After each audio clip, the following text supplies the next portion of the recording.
What's going on, wrestling fans? JLP talking NXT here, and today is NXT August 1st, 2023 recap. Now, did a little modifying to the setup, had to get the title involved as always.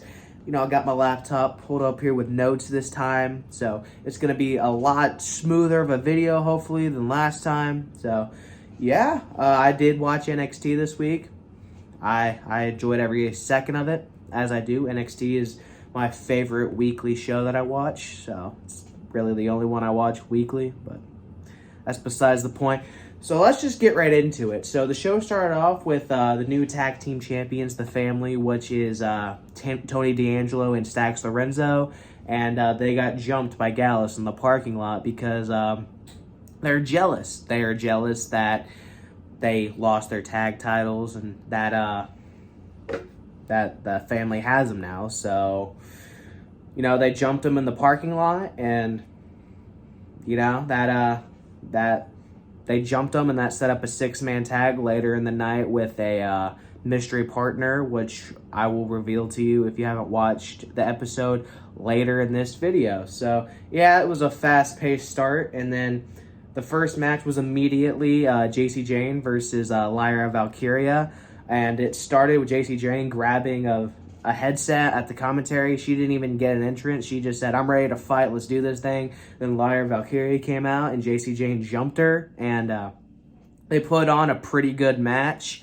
I will say that Lyra Valkyria is one of my favorite women in NXT. She's number 2 behind only Roxanne Perez, but Lyra Valkyria is like right there. It's like a very close 1 and 2. And yeah, I've been saying this for a long time. Lyra Valkyria is very underrated, and I liked her before it was cool. So just want to point that out. But they had a banger of a match, in my opinion. I loved it. It was a great match, and it ended with Lyra Valkyria hitting her kick, like her big spinning, whatever the hell it is, kick.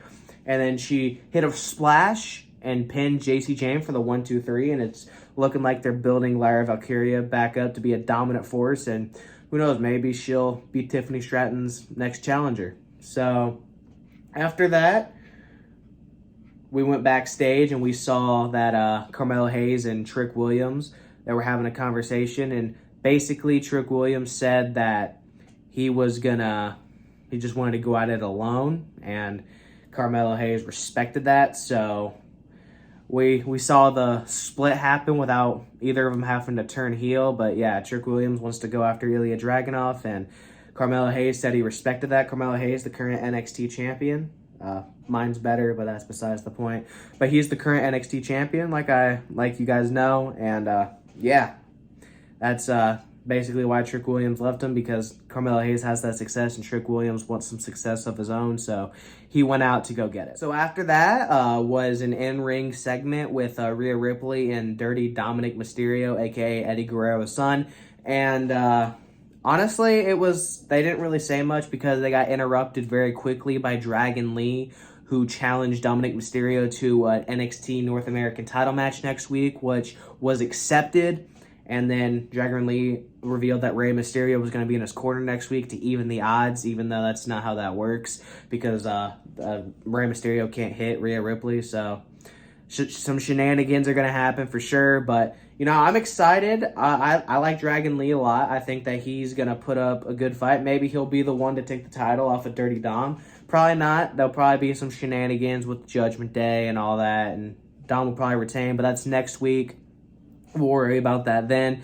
But yeah, I like the segment. Dragon Lee, he cut a promo. It was okay. I mean, given the fact that he doesn't necessarily speak English that well, it wasn't that bad of a promo. And yeah, that was basically all there was for that segment, just announcing the NXT North American Championship match next week, and Dominic Mysterio saying that he's a fighting champion because he is. We kind of had a back-to-back backstage segments after this, because out of the commercial, Wesley came storming into Carmelo Hayes' locker room because he's upset about how he's just been losing matches. Carmelo Hayes told him to chill. They almost got into it, but then Metaphor, Noam Dar, and Laura Mensah interrupted, and they fought for a minute, and then that set up a tag team match later on. And then right after that, we got a interview segment with Chase U, with Andre Chase, Duke Hudson, and Thea Hale.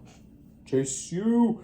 And Thea Hale was pissed that Andre Chase threw in the towel for her on Saturday, and Baron Corbin interrupted, started talking shit, and then Andre Chase was like, how about we have a match tonight? And Baron Corbin's like, okay, we'll do that, and I'm gonna beat your ass. It's not exactly what he said, but that's how I interpreted it. So, yeah, they went on with that, and then right after that, we had another match between Dijak and Eddie Thorpe, and it was it was a pretty good match. I was very entertained by it, and Dijak hadn't gotten a win in a while, so he did win this match. I did expect him to win.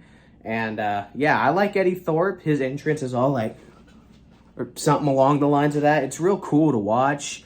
And Dijak, I've been a fan of him since he was Dominik Dijakovic in the OG Black and Gold NXT. So seeing him win a match was cool. He's pretty much been the guy that's been putting people over, having good matches, but putting people over.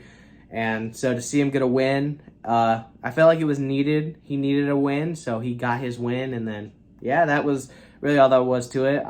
It was a relatively clean win from what I saw. So I think that maybe this feud could be over, or maybe they're going to continue it. Who knows? But so the next match after that was Valentina Feroz and Yusa Leon versus Lola Vice and Elektra Lopez.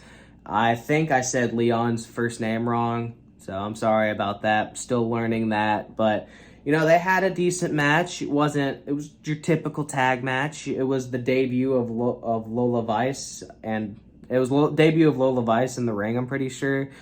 At least it was the first time I'd seen her in the ring, and Elektra Lopez, she's been in the ring before. This was their tag team debut, I'm pretty sure, at least on NXT television.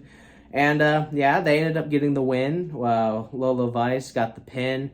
But, yeah, it was a decent match. It was your standard tag team match. And, yeah, it did what it needed to do to get the new team over. So the next match was the tag team match I was referring to earlier. Carmelo Hayes and Wes Lee versus Noam Dar and Oro Mensah of Metaphor. And,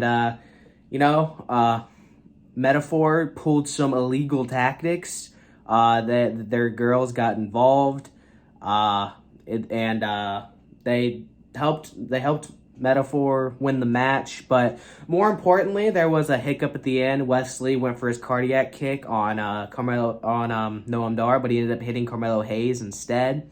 So yeah, that's a whole thing. And then after that, Carmelo Hayes and Wesley got into it, and they're very much planting the seeds for Carmelo Hayes versus Wesley. That's going to be the next feud, and I'm sniffing a Wesley heel turn because he's lost his last 4 matches, and he's just not, it's just not going well for him, really. I think that this could be his last push as a babyface, because it seems like he's starting to go heel a little bit because he's just getting more and more frustrated that he's lost his title, and so he's going after Carmelo Hayes. And honestly, I'm excited for this match. It's gonna cook. You see this hand right here? It's going to slap, because Carmelo Hayes and Wesley are great in-ring workers, and I'm excited to see that match. So after that, we saw a promo package for Braun Breaker threatening Von Wagner, which set up a match for next week. And, they're kind of in a little situation right now because Braun Breaker speared Von Wagner last week, and that's really all that's happened. And then after that, we go to the parking lot where Rhea Ripley and Dirty Dom are walking. They get ran into by Axiom, and then they called him Rey Mysterio, even though he looks nothing like Rey Mysterio. You don't even know what this dude's face looks like, even though he's a kid, but that's besides the point. And then Ali interrupts, and then him and Axiom get into it. They don't fight, but they just argue, and then Dirty Dom and Rhea Ripley walk away, and Mustafa Ali just gets pissed and walks away. So then after that, we get the Baron Corbin versus Andre Chase match, and Chase U came up short tonight. But that's just Andre Chase being a shitty teacher, honestly, because Thea Hale was still mad that Andre Chase threw in the towel, so Thea Hale was not into it. But him and Baron Corbin had a pretty decent match. The crowd, though, was very much against Andre Chase. They were rooting for Thea Hale, because Thea Hale had the same towel that Andre Chase threw in. And it was a cool dynamic because Baron Corbin had Andre Chase in a single leg Boston Crab after working on his back the whole match. Thea Hale threw in the towel, but Baron Corbin caught it, then threw it back out before the official could see it. Then Thea Hale left ringside. Then after that, Andre Chase tried to small package Corbin. It didn't work. And then Corbin hit his end of days on Andre Chase and pinned him for the 1-2-3. And Baron Corbin got the victory.